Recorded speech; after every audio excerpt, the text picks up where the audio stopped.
지난 시간에 영적 침체의 증상과 또 해결책에 대해서 말씀을 나눴습니다. 여러분 기억나시죠?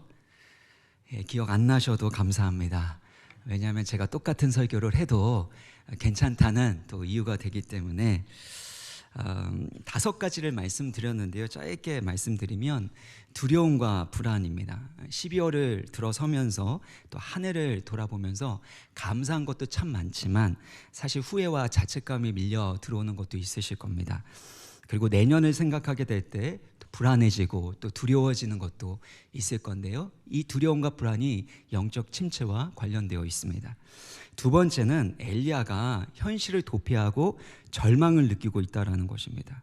엘리야가 했었던 모든 수고가 다 수포로 돌아갔다, 아무런 소용이 없다라고 그는 느꼈고 생각을 했습니다.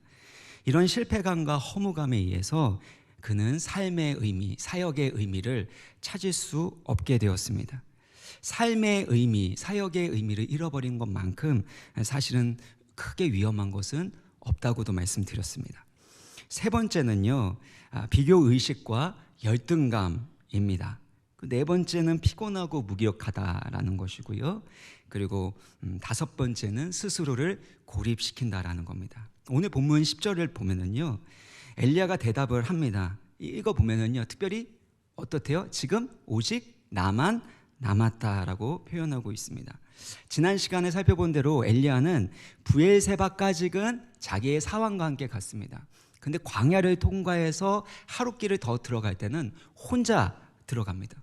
혼자 들어가서 나만 남았다고 하나님 앞에 이 고립감과 외로움을 토로하고 있는 것을 볼 수가 있습니다. 근데 엘리야가 지금 어디에 있는지가 참 중요한데요. 9절을 보면 엘리야가 지금 어디에 있습니까? 그곳 9절에 보면 굴에 들어가 있다라는 겁니다. 엘리야가 현재 동굴 속에 머물러 있습니다. 이것은 엘리야의 이 육체적인 어떤 몸의 어떤 위치만을 얘기하는 것이 아니라 영적인 상태, 내면의 상태를 은유적으로 표현하고 있는 것입니다. 화성에서 온 남자, 금성에서 온 여자라는 책이 있는데 이 남자에게는 동굴 습성이라는 게 있다고 합니다. 동굴 습성. 남자들은 강한 스트레스나 압박감을 느끼게 되어질 때 그것을 해결하기 위해서 자기만의 동굴로 들어가게 된다는 겁니다. 그래서 여성들이 자꾸 말 시키거나 어쩌면 그런 걸 할 때 그것들을 오히려 거부하고 거기 자기만의 동굴에 들어가서 스스로 고민하고 해답을 찾을 때까지 그 동굴에서 나오지 않는다는 것이죠. TV 프로그램 중에 나는 자연인이다 라는 프로그램이 있습니다. 홀로 이렇게 사는 사람들인데 자연에서 홀로 사는 사람들과 함께 1박 2일을 이렇게 보내는 거 여러분 보신 적 있으시죠? 근데 보통 40대 남성들이 주로 이렇게 보는 아주 압도적인 이 퍼센티지로 나는 자연인이다 이걸 본다고 합니다. 그 이유가 무엇인가 이게 보면은요, 이 자연인들의 이전의 삶의 스토리를 들어보면 저마다 삶의 스트레스와 압박감이 심했던 사람이라고 합니다. 그래서 결국엔 산에 들어가서 자연인으로 자유롭게 혼자만의 시간을 갖는 것을 이제 중년의 남성들이 보면서 본인들은 그렇게 산에 들어갈 수 없으니까 가족도 있고 일도 해야 되고 돈도 벌어야 되니까 결국엔 그것을 보면서 대리 만족을 느낀다라는 겁니다. 그러니까 남성들 안에 이 동굴 습성이 있다는 것이죠. 근데 남성들뿐만 아니라 사실 여성들에게도 이런 동굴 습성이 있습니다. 어떤 유명한 연예인 인기와 뭐 광고, 연기와 광고 이런 데 있어서 엄청난 인기를 얻었던 이 여자 연예인이 있는데 오랜 시간 우울증에 시달렸고 또 술과 수면제가 없으면 그렇게 잠을 잘 수 없는 그런 연예인이 있었습니다. 그녀의 일기장을 보니까 이런 내용들이 있었대요. 나는 외톨이, 왕따, 도무지 숨을 쉴 수가 없다. 결국에 이 여자 연예인은 극단적인 선택을 하게 되는데요. 사람은 저마다 극한의 고난과 어려움 가운데서 이 동굴로 들어가는 습성이 있고 거기에서 자기 연민과 부정적인 생각과 감정에 빠진다라는 것입니다. 하나님은 그런 엘리야가 동굴에서 빠져나오길 원하셔서 말씀하십니다. 이 구절을 보면은요, 여호와의 말씀이 그에게 임하여 이르시되 엘리야야 내가 어찌하여 여기 있느냐. 이전까지 천사를 통해서 하나님께서는 지쳐있는 영적인 침체에 빠져있는 엘리야를 어루만져 주시고 그에게 먹을 것과 또 마실 물을 공급해 주셨습니다. 한 번도 말씀하지 않으셨는데 처음 말씀하시는 것이 무엇이냐면 엘리야야 내가 어찌하여 여기 있느냐. 이것은 엘리야가 지금 어떤 상황에 있는지 또 그의 마음 상태가 어떤지 그의 감정이 어떤지를 끌어내기 위한 하나님의 질문입니다. 우리 안에 우울감이나 실패감, 두려움이나 불안이 있을 수 있습니다. 근데 이것들을 해결하기 위해서, 극복하기 위해서 필요한 것이 있다면 하나님의 질문 앞에 우리가 대답하는 겁니다. 엘리야야 어찌하여 너가 여기 있느냐. 사랑하는 아들아, 사랑하는 딸아, 어찌하여 너가 그토록 침체되어 있느냐. 무엇 때문에 그토록 고통하고 낙심하고 절망하고 있느냐라는 그 주님의 질문 앞에 우리의 모든 감정들을 숨김없이 정직하게 겸손하게 다 쏟아놓는 것이 필요하다는 겁니다. 시편의 기도가 그런 기도 아닙니까? 마음속에 있는 아픔과 슬픔, 때로는 분노와 불안, 이 모든 것들을 하나님 앞에 다 속 시원히 쏟아놓는 것이 시편 저자들의 기도였습니다. 하나님이 모르시기 때문에 하나님 좀 알아주십시오, 그렇게 하나님 앞에 알아달라고 하는 게 아닙니다. 하나님 모든 걸 알고 계시는데 우리 안에 있는 이 감정들이 억눌려 있거나 억압되어 있으면 이것이 압축된 가스처럼 어느 순간에 폭발해 버릴 수 있기 때문입니다. 하나님 앞에 쏟아놓지 않으면 내가 왜 이런 감정을 품고 있는지, 그 감정 가운데서 왜 내가 이런 부정적인 생각을 하게 되는지, 이것들 나를 모르게 되는 상황에 이를 수 있기 때문에 주님 앞에 우리의 상황과 우리의 감정과 우리의 생각을 다 쏟아놓기를 원한다라는 것입니다. 사랑하는 여러분, C.S. 루이스는 이렇게 얘기했습니다. 기도라는 것은 우리 가운데 있어야 될 것에 대해서 하나님께 구하는 것이 아니라 우리 가운데 있는 것을 하나님 앞에 쏟아놓는 것이다라고 했습니다. 우리가 하나님께 은혜를 구하고 도우심을 구하고 또 필요한 것들을 구하는 것도 너무 중요하지만 엘리야처럼 우리 마음 가운데 있는 고통스러운 문제들, 힘들고 어려운 그 상황들, 그래서 내 가운데 어떤 생각과 감정이 드는지를 다 쏟아놓기 시작할 때 그제서야부터 하나님의 치유와 회복이 일어날 수 있다는 것입니다. 특별히 여러분, 기도도 이렇게 하는 게 중요하지만 일기를 그렇게 쓰는 것이 참 중요합니다. 여러분의 감정을, 여러분의 마음 상태를, 그 상황에 대한 여러분의 해석을 써보다 보면 이것이 하나님께로부터 온 것인지 아니면 나의 인간적인 생각인지를 분별할 수 있습니다. 전 제자훈련이 참 중요한 훈련이라고 생각하는데 그 제자훈련 중에 핵심 중에 하나가 저는 일기라고 생각합니다.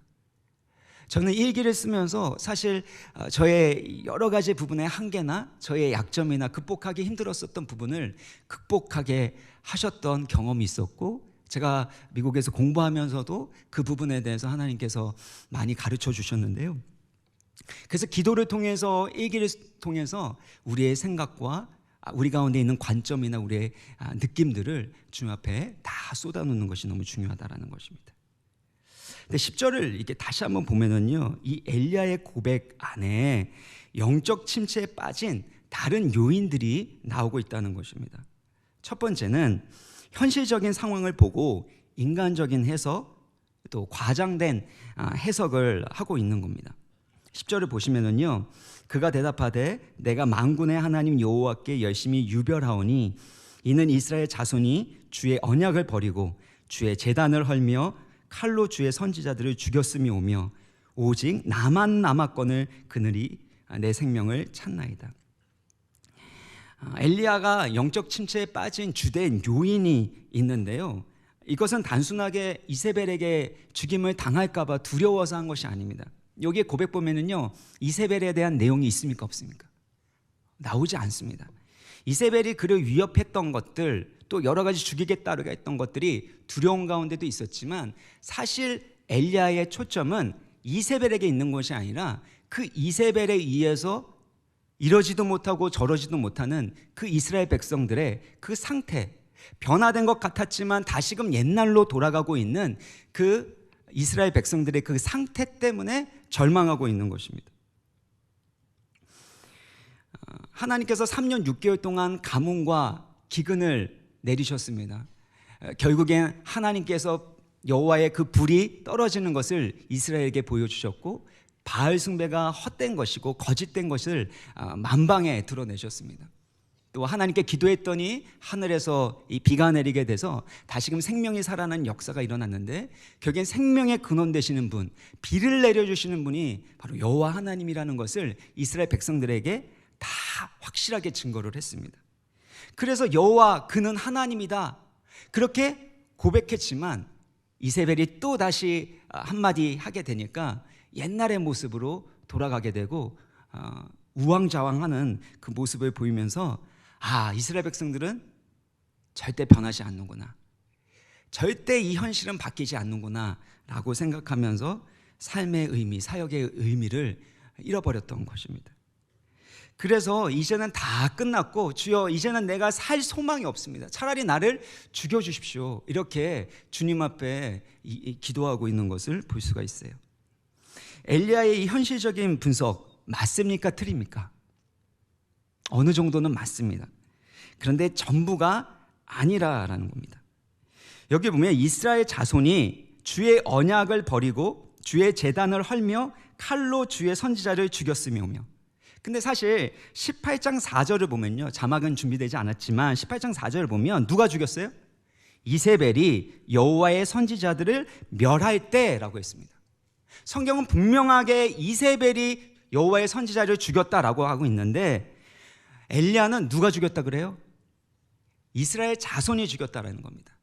이건 어느 정도는 맞는 얘기예요. 이세벨이 죽였지만 그 죽이는 일에 이스라엘 백성들이 동조했기 때문에 이스라엘 백성들이 죽인 거와 다름이 없습니다 라고 이야기하고 있는 겁니다. 엘리야가 봤을 때는 이스라엘 백성은 도무지 변화되지 않는다, 그래서 사역은 실패했다라고 결론을 내렸는데, 그건 누구 생각이에요? 누구 판단이에요? 엘리야의 판단이고 엘리야의 해석이었던 겁니다. 하나님의 판단과 해석은 다른 데 있었는데 이제 나중에 보면 이제 나오게 되는데요. 근데 자기가 생각하고 판단한 것이 전부라고 생각하는 겁니다. 어떤 목사님이 영적 상담을 받게 되었다고 합니다. 그러면서 큰 교훈을 얻었는데요. 목회로 인해서 스트레스를 너무 많이 받아서, 그래서 압박감도 너무 심해서 머리도 아프고 또 위도 아프고 그랬다고 합니다. 그래서 상담가에게 머리도 아프고 또 위도 아프고 배도 아프고 온몸이 다 아픕니다. 그랬더니 이 상담가가 물었대. 다시 진짜 어디가 아픕니까? 머리가 아프고요, 그리고 배가 아프고 온몸이 아픕니다. 진짜 온몸이 아프십니까? 아니면 머리가 아프시고 위가 아프신 겁니까? 잘 생각해 보니까 온몸이 아픈 건 과장이었고, 머리가 아프고 위가 아픔에도 불구하고 결국엔 다 아프다 그렇게 느끼고 있었다는 겁니다. 현실의 상황이 힘들고 어려우면요, 우리는 해석하게 될 때 과장해서 해석하게 됩니다. 이번에 실패한 거지 실패자가 된 것은 아닙니다. 다 끝난 것이 아니라 좋은 기회를 한두 번 놓친 것일 뿐입니다. 그런데 인간적인 해석으로 과대 해석하게 되니까 결국에는 절망과 낙심에 빠지게 되더라는 것입니다. 이것이 두 번째와 연결이 되는데요, 느낌과 사실을 잘 구별하지 못합니다. 엘리야는요, 나만 혼자 남았다라고 그렇게 고백하고 있거든요. 이건 사실입니까? 느낌입니까? 네, 느낌이죠. 나만 혼자 남았다라는 것은 느낌입니다. 18장 4절을 보면은요, 오바댜가 숨겨둔 사람이 선지자만 몇 명이었습니까? 100명이었어요. 근데 그 숨겨둔 그 100명에 대해서 분명히 알고 있는데 느낌상으로는 그 사람들도, 그 선지자들도 변절했다 그렇게 생각하고 느끼고 있는 것입니다. 그리고 18절에도 이제 나중에 살펴보겠지만 하나님이 바알에게 무릎 꿇지 않은 7,000명을 남겨두셨어요. 이게 사실인데 엘리야 느낌에는 나만 남았다라는 것입니다. 그러니까 이 느낌에 휘둘리게 되니까 결국에 하나님의 진리를 붙들 수 없게 되고 여러 가지 상황에 흔들릴 수밖에 없었다는 겁니다. 세 번째는 과도한 책임의식을 갖게 되는 겁니다. 10절에 보면요, 내가 만군의 여호와께 열심히 유별하오니. 개역 한글에 보면 열심히 어떻게 해요? 특심이었다라는 겁니다. 나만큼 열심히 특심을 가지고 한 사람이 없었다라는 겁니다. 근데 이렇게 열심히 했는데도 이스라엘 백성들이 변화됐습니까? 변화되지 않았습니까? 변화되지 않은 거예요. 그러니까 더 열심히 해봤자 아무런 소용이 없겠다라는 그 생각이 드니까 결국에 낙심하고 사역의 의미를 잃어버렸던 것입니다. 열심히 한 건 너무 좋은 건데요, 열심히 한 것에 대한 결과를 누가 컨트롤하고 싶으냐 하면 바로 엘리야 자신이 컨트롤하고 싶었던 것입니다. 사랑하는 여러분, 우리가 열심히 주의 말씀대로 순종하고 또 누군가를 섬기다가 어느 순간에 낙심할 때가 있죠. 언제 낙심합니까? 내가 이렇게 열심히 했는데, 이렇게 열심히 노력하고 기도했는데, 그러면 더 좋은 결과가 나올 건데 내가 기대한 그 결과가 나오지 않을 때 낙심하는 거 아닙니까? 사춘기 자녀들 위해서 애쓰고 배우자를 위해서 애쓰고 그러다 보면 어떻게 해요? 열심히 애쓰고 노력하면 변화가 일어납니까? 안 일어납니까? 열심히 기도하면 변화가 일어나요? 안 일어나요? 일어납니다. 일어나요. 조금씩 달라지고. 왜냐하면 나의 말과 나의 행동, 나의 눈빛이 달라지니까 상대방도 달라질 수 있는 거예요. 그래서 뭔가 기대해서 그래서 더 잘할 수 있을 거라고 생각해서 한마디 딱 했다가 갑자기 모든 것이 다 뒤집어지게 되고, 그러면서 그 모습을 보면서 실망해서 더 화를 내게 되고 이전보다 더 상황이 안 좋게 되는 모습들을 경험하기도 하는 것이죠. 그래서 인간적인 과도한 해석을 하지 말아야 하고, 또한 느낌과 사실을 구분해야 하고, 과도한 책임의식을 버리는 것이 참으로 중요합니다. 이런 영적인 침체에서 회복되기 위해서 이 세 가지 키워드가 있는데요, 첫 번째는요, 하나님 앞에 서라는 겁니다. 하나님 앞에 서라는 것. 11절을 보면은요, 여호와께서 이르시되 너는 나가서 여호와 앞에서 산에 서라. 여기에 여호와 앞에서 산에 서라 이렇게 되어 있지만 사실 히브리어를 직역하게 되면은요, 이게 자막에 나온 것처럼 산에 임하시는 여호와 앞에 서라라는 겁니다. 산에 임하시는 여호와 앞에 서라. 이거는요, 엘리야의 첫 부르심부터 가장 중요한 메시지였습니다. 17장 1절에 보면 내가 섬기는 이스라엘 하나님 여호와께서 라고 자기 자신을 소개하면서 아합에게 말하거든요. 이 섬긴다라는 건 앞에 서다라는 겁니다. 그러니까 이스라엘 하나님 여호와 앞에 서 있는 나 엘리야 이렇게 얘기하고 있는 거예요. 18장 15절에도요, 내가 섬기는 만군의 여호와께서 라고 되어 있는데, 이것도 내가 여호와 앞에 서 있는데 그게 나다, 엘리야다 라는 뜻입니다. 엘리야는 하나님을 섬기는 사람인데 이것의 문자적인 뜻은 엘리야가 하나님 앞에 서 있다라는 것입니다. 하나님을 섬기는 자는 누구 앞에 서 있는 사람이에요? 하나님 앞에 서 있는 사람이라는 겁니다. 다른 사람에게 보여주기 위해서, 또 사람들에게 인정받고 존경받기 위해서 부르심을 받았고 또 그렇게 사역하는 것이 아니라는 것입니다. 심지어 좋은 결과를 얻기 위해서 사역하는 것도 아니라는 것입니다. 하나님 앞에서 하나님만을 기쁘시게 하기 위하여 부르심을 받았고, 하나님 앞에 서 있는 자로서 말씀에 순종하게 되면 결과는 하나님께서 책임져 주신다라는 것, 그 믿음을 가지고 하나님 앞에 서서 끝까지 충성하라는 것입니다. 그럼에도 불구하고 엘리야는 최선을 다해서 누구보다도 열심히 했기 때문에 그 결과를 더 좋게 만들고 싶었던 겁니다. 하나님 앞에 선 엘리야였는데 이제는 세상 앞에 선 자로, 이스라엘 백성 앞에 선 자로 그렇게 사역하고 있었던 거예요. 그러니까 사람들의 평가, 그 사람들의 변화되냐 변화되지 않는 그 모습들, 이것을 가지고 나의 모습을 평가하고 나의 사역을 평가하기 시작했다라는 겁니다. 어느 순간에 다른 사람 앞에 서 있는 나의 모습으로, 다른 사람이 나를 평가하는 것으로 내 자신을 평가하고 있었던 것이 엘리야의 모습이었다라는 겁니다.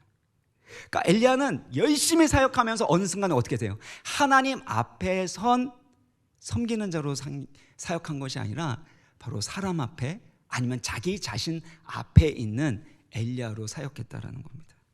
사랑하는 여러분, 우리가 열심히 하는 것도 참 중요하지만요, 그 열심히 하는 이유가 오직 하나님 되기를 간절히 축원합니다. 하나님을 기쁘시게 하고, 그리고 하나님의 말씀에 순종하고, 결과는 누구에게 맡겨야 돼요? 하나님이 그 모든 결과를 책임져 주시도록 맡겨드리고, 누구한테 인정받는 게 가장 중요합니까? 하나님께 인정받는 것이 우리의 가장 최우선순위와 최고의 가치가 되기를 주의 이름으로 축원합니다. 두 번째는요, 세미한 소리인데요, 엘리야 시리즈의 핵심으로 이제 들어가게 됩니다. 11절을 보시면요, 엘리야 선지자에게 하나님 무엇을 보이시는가? 우리 11절을 보면은요, 여호와께서 이르시되 너는 나가서 여호와 앞에서 산에 서라. 그러니까 산에 임하시는 여호와 앞에 서라, 이렇게 말씀하셨죠. 여호와께서 지나가시는데 여호와 앞에 먼저 무엇이 붑니까? 크고 강한 바람이 산을 가르고 바위를 부숩니다. 그러니까 나무 뿌리를 뽑는 정도가 아니라 바위를 부술 정도면 얼마만큼 강력한 바람이 불었던 거예요. 이거는 하나님의 강력한 임재를 상징하고 있는 거거든요. 근데 이 바람 속에 여호와께서 계십니까? 안 계십니까? 이 바람 속에 여호와께서 계시지 않습니다. 이 바람 후에는 무엇이 있었냐면 지진이 있습니다. 근데 지진 가운데도 어떻게 해요? 여호와께서 계시지 않습니다. 12절을 보면은요, 지진 후에 불이 있었습니다. 근데 불 가운데도 여호와께서 계시지 않습니다. 사실 이 바람, 그리고 지진, 불 모두 다 하나님의 임재를 상징하고 있습니다. 출애굽기 19장 19절 보면은요, 여호와 하나님께서 시내산에 강림하십니다. 그러면서 하나님의 언약을 이스라엘 백성들에게 선포하시는데요, 그때 여호와께서 어디 가운데 임하시냐 하면 불 가운데 강림하셨습니다. 그리고 하나님께서 임재하실 때 온 산이 어떻게 됩니까? 크게 진동했다라는 겁니다. 그러니까 바람이 강력하게 불게 되고, 또 지진이 일어나고, 또 불이 임하게 된 모든 것은 바로 하나님께서 율법을 주실 때, 하나님께서 율법을 주시기 위하여 임재하실 때 나타났던 현상이라는 겁니다. 그런데 율법을 주시는 그 하나님의 임재를 나타내는 그 현상 가운데 하나님 계신데요, 안 계신데요? 안 계신다라는 겁니다. 그럼 어디에 계시냐 하면 세미한 소리, 세미한 음성 가운데 하나님께서 계신다라는 겁니다. 이게 무슨 뜻이냐 하면요, 엘리야가 있는 호렙산은 사실 이스라엘 백성들이 율법을 받았던 시내산과 같은 산입니다. 호렙산이 조금 더 큰 산이고, 그 호렙산 가운데 거기 중에 어느 부분이 바로 시내산이라고 말할 수 있는 것입니다. 그러니까 엘리야는 하나님의 임재가 있었던, 또 이스라엘 백성들이 율법을 받았던 그 호렙산 시내산으로 갔었던 겁니다. 근데 이스라엘 백성들이 하나님의 율법을 받았어요. 그리고 하나님의 임재를 보았습니다. 불도 보고 지진도 경험을 했지만 그들은 계속해서 하나님의 말씀에 순종하지 못하고 불순종의 역사로 우상숭배로 결국엔 광야에서 망하게 되죠. 엘리야가 여호와의 그 불이 임하는 것을 나타냈음에도 불구하고 이스라엘 백성들이 어떻게 해요? 이세벨에 한마디 하니까 또다시 옛날의 모습으로 돌아가게 되는 것을 볼 수가 있습니다. 무슨 뜻입니까? 산을 가르는 강력한 하나님의 기적을 경험해도, 하늘에서 불이 내려지는 그런 놀라운 기적을 경험을 해도 사람의 이 부패한 마음은 바뀌지 않는다라는 겁니다. 잠시 잠깐 기적을 체험할 때는 하나님 할렐루야 이렇게 찬양을 하지만, 때로는 산 가운데 고난이 오게 될 때 내 소원대로, 내 뜻대로, 내 욕심대로 이루어지지 않으면 언제 그랬냐는 듯이 하나님을 거부하고 내 욕심대로 살아가고 원망하고 불평하는 것이 바로 죄인의 모습이라는 거예요. 선지자 예레미야는요, 17장 9절에 이렇게 얘기합니다. 만물보다 거짓되고 심히 부패한 것이 마음이라 누가 능히 이를 알려마는. 거짓되고 부패한 인간의 마음을 치유하고 변화시킬 수 있는 것은 하나님이 주신 율법이 아니라 바로 세미한 음성이 임하게 될 때 그때 변화된다는 것을 보여주시는 것입니다. 세미한 소리는 무엇인가 보면은요, 온화한 속삭임, 귓속말이라고 할 수 있습니다. 영어로는 gentle whisper이라고 하는데요, 속삭인다라는 것을 의미를 합니다. 제가 늦둥이가 있지 않습니까? 막둥이가 있기 때문에 요즘에 이게 다 안아주고 볼을 톡톡톡톡톡톡 하면서 귓속말로 사랑하는 강연아, 하나님이 널 사랑하시고 아빠도 널 사랑해, 이렇게 얘기 귓속말로 하면은요 잘 듣습니다. 얼마나 귀여운지 몰라요. 근데 첫째하고 둘째는 사춘기이기 때문에 귓속말 하려고 그러면 그냥 도망가기 때문에 이제 막둥이 데리고서 이제 귓속말 이렇게 하는데요, 귓속말 할 때 중요한 게 뭡니까? 가장 가까이 있기 때문에 그 누구도 그 사이에 침범에 들어갈 수가 없습니다. 그 누구도 낄 수가 없는 거예요. 엘리야가 하나님의 세미한 음성을 들었는데 그것은 하나님과의 아주 친밀한 관계 속에서 하나님의 음성을 듣는 것을 의미하고 있습니다. 이 음성을 듣고 나서 엘리야가 회복되고 사명의 길에 들어가는 걸 볼 수가 있어요.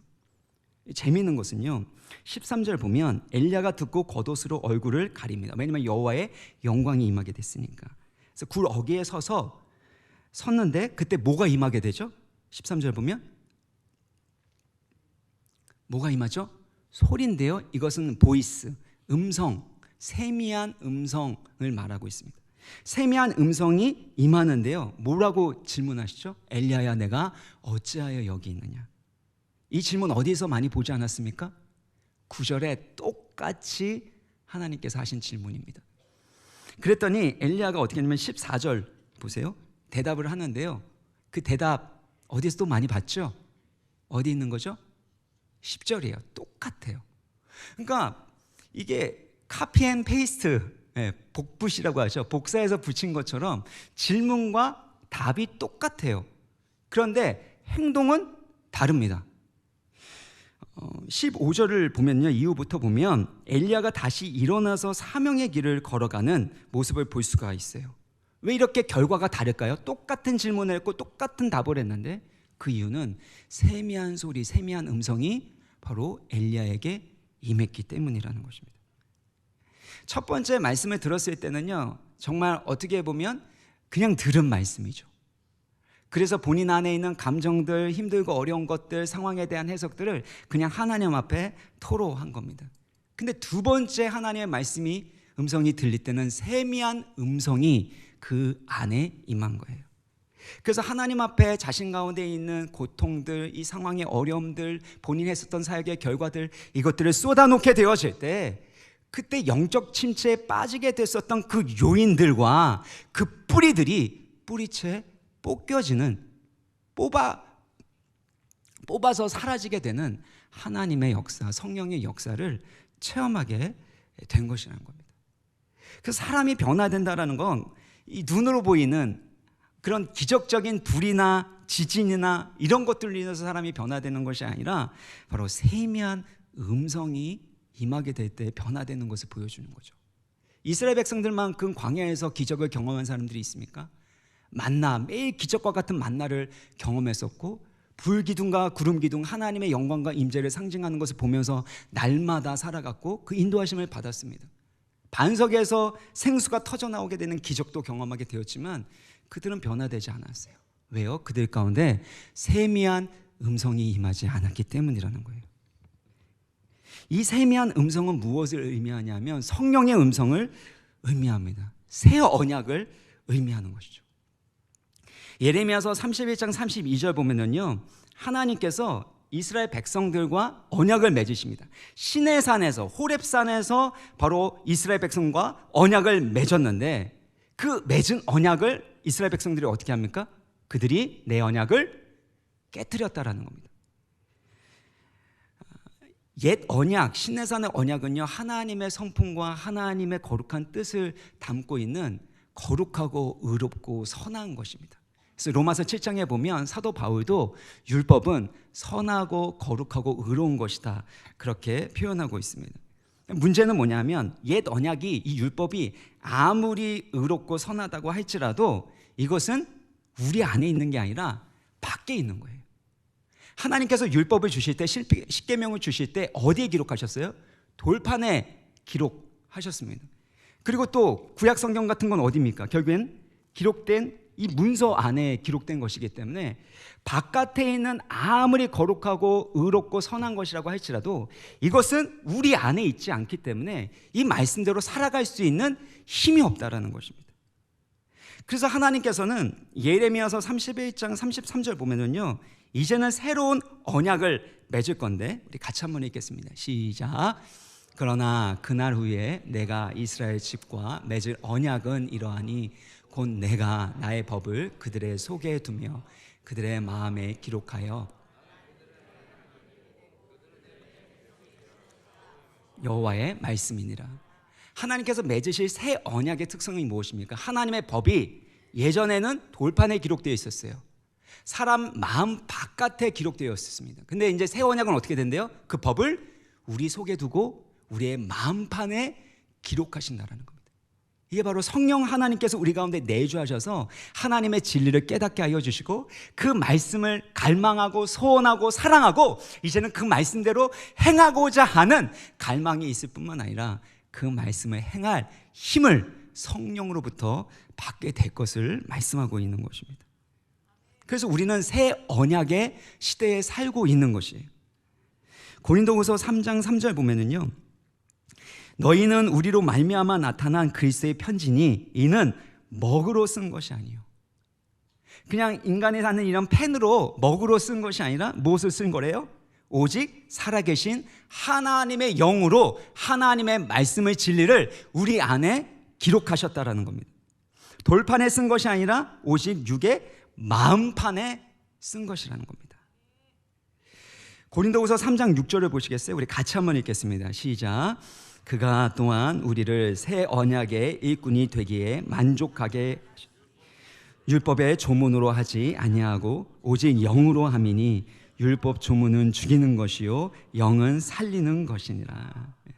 우리가 새 언약의 일꾼이 되게 하셨다라는 것입니다. 그래서 율법의 조문으로 하지 않고 하나님의 영으로 우리의 마음 가운데 하나님의 율법, 하나님의 말씀, 하나님의 계명을 기록하여 주셨기 때문에 그 성령으로 말미암아 이 말씀을 사랑하고 이 말씀대로 순종할 수 있게 하시는 겁니다.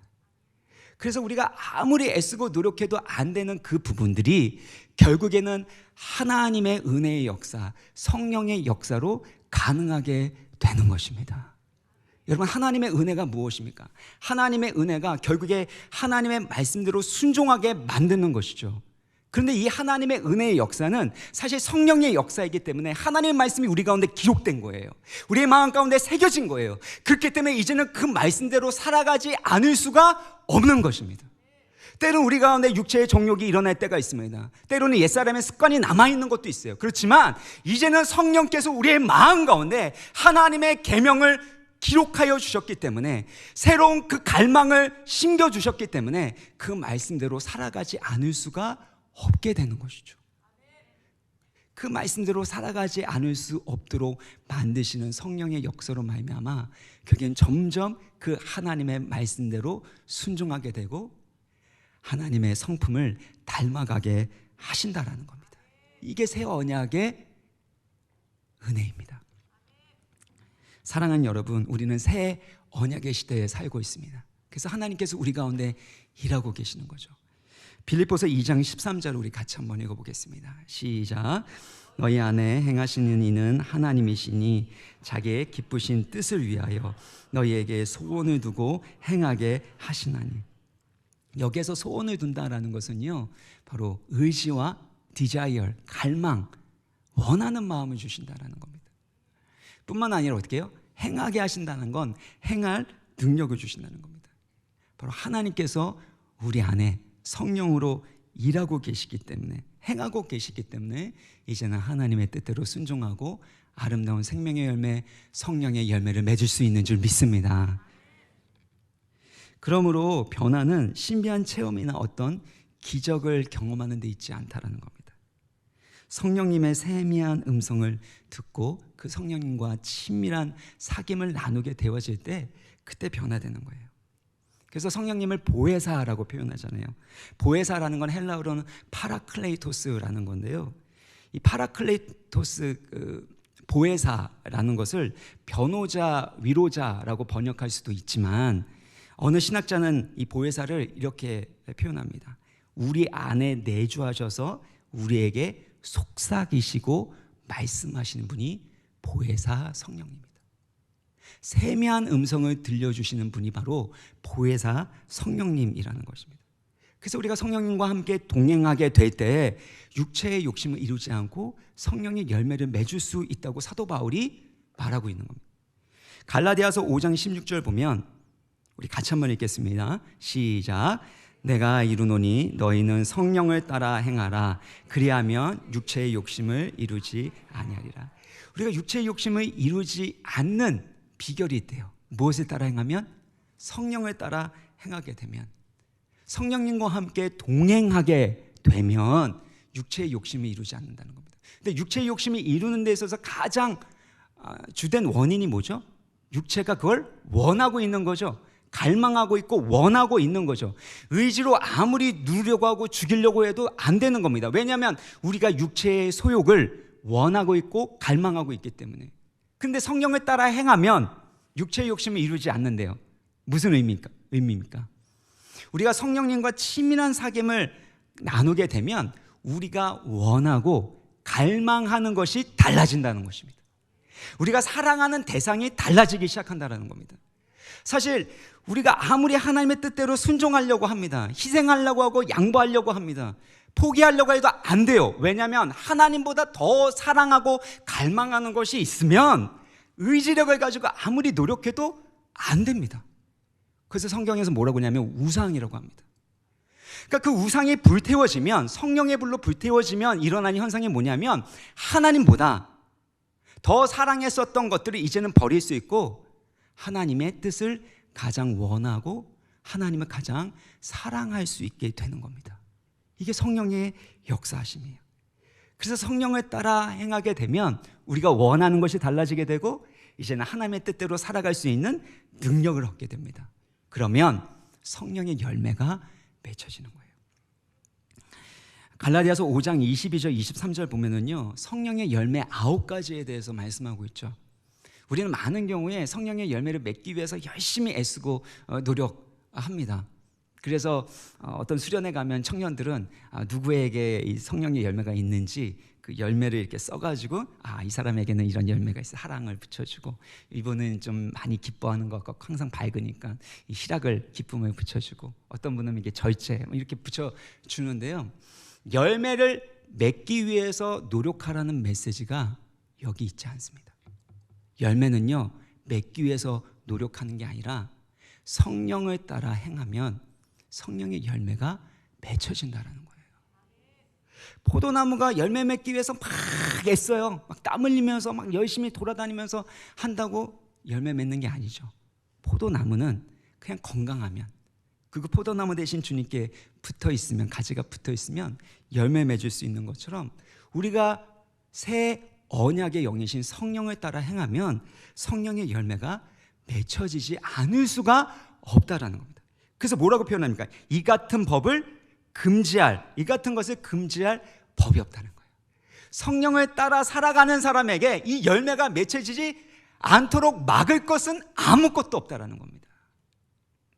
그러므로 사랑하는 여러분, 우리 가운데 임재하셔서 속삭이시고 말씀하시고 도우시고 인도하시는 성령의 임재와 성령의 능력이 여러분의 내면과 삶 가운데 충만하기를 주의 이름으로 축복합니다. 세 번째는요, 사명입니다. 세미한 음성 속에서 엘리야는 하나님이 주시는 사명을 받게 됩니다. 15절 보면은요, 여호와께서 엘리야에게 말씀하신 건데, 다메섹에 가서 하사엘에게 기름을 부어 아람의 왕이 되게 하라고 합니다. 아람은 당시 이스라엘의 대적이었고, 미래로 가면 갈수록 아람이 계속해서 이스라엘을 괴롭히는 것을 볼 수 있는데, 이 이스라엘의 대적이라고 말할 수 있는 아람의 왕도 하나님이 기름 부어서 세우셨다는 겁니다. 그리고 아합 다음으로 예후가 바로 기름 부음을 받아서 이스라엘의 왕이 될 것에 대해서 말씀하십니다. 그게 16절이고요.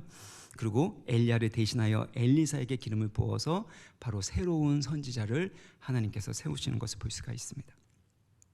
그러니까 하나님은 이스라엘과 영적인 세계에서만 통치자가 아니라 모든 영역 안에서 주권자가 되시고 통치자가 되신다라는 것을 보여주고 있는 것입니다. 또 18절을 보면은요, 그러나 내가 이스라엘 가운데에 7,000명을 남기리니 다 바알에게 무릎 꿇지 아니하고 다 바알에게 입맞추지 아니한 자니라. 엘리야는 자기 자신만 유일한 예배자라고 생각을 했는데, 그리고 엘리야는 자신이 실패했다고 생각했는데, 그런데 하나님은 실패하지 않으셨습니다. 7,000명의 사람들을 남겨주셨고 그 사람들을 통해서 하나님의 구원의 역사를 계속해서 이루어 가시겠다라고 말씀하시는 겁니다. 결국에 엘리야의 이 사역을 통해서 하나님께서 보여주시고자 하시는 것은 엘리야의 사역의 성공이 아니라 엘리야가 실패했었다고 생각하는 그 일을 통해서 그들 가운데 정말 필요한 새 언약을, 그 구원의 계획을 보여주셨다는 겁니다. 사랑하는 여러분, 우리가 인간적으로 실패했다고 생각하는 이들이 있습니다. 하나님이 더 이상 일하시지 않고 일하실 수 없다라고 느껴지는 부분이 있을 수 있습니다. 그러나 그것은 우리의 느낌이고 우리의 생각입니다. 하나님은 어떤 절망적인 상황 가운데서도, 아무리 어둡고 황폐한 그런 지경 가운데서도 하나님이 계획하신 그 구원의 계획을 이루시는 전능하신 하나님인 줄 믿습니다. 그러므로 나의 생각, 나의 느낌에 따라 살아가지 않고 엘리야의 원래 모습처럼 하나님 말씀에 순종하고 그 말씀이 성취되는 것을 그렇게 나타낼 수 있는 엘리야와 같은 말씀의 사람, 믿음의 사람이 되어야 하는 줄 믿습니다. 엘리야의 열심을 통해서 하나님의 구원이 일어나는 것이 아니라 하나님의 열심으로 이루어지는 겁니다. 나의 열심이 아니라 하나님의 열심으로 하나님의 계획이, 하나님의 일이 이루어지는 것입니다. 그러므로 하나님 앞에 서 있는, 하나님의 부르심을 받은, 하나님을 기쁘시게 하는, 오직 하나님만 존귀하게 그렇게 높이는 그런 하나님의 사람, 사명자, 믿음의 사람 되시기를 주의 이름으로 축원합니다.